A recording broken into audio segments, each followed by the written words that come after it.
उत्तर सोलापूर तालुक्यातील बेलाटी येथील सद्गुरू संत बाळूमामा मंदिर परिसरातील दत्त मंदिरात जयंती उत्साहात साजरी करण्यात आल्याची माहिती मंदिर समितीचे अध्यक्ष श्रीराम पाटील बेलाटीकर यांनी दिली आहे।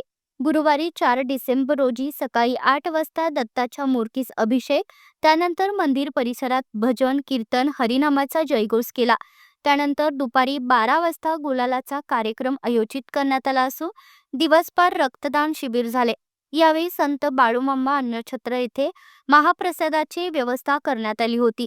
त्यानंतर सायंकाळी 6 वाजता श्री स्वामी समर्थ व दत्तगुरू महाराजांची आरती सोहळा पार पडला। सर्व कार्यक्रमांमध्ये परिसरातील भाविक भक्त मोठ्या संख्येने उपस्थित होते।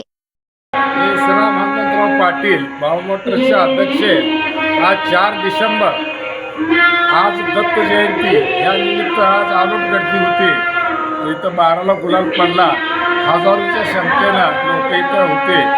आता मी मुलाखत देत आहे तर ह्या पंचक्रोशीतल्या भाविक भक्तांनी याचा लाभ घेतलेला आहे।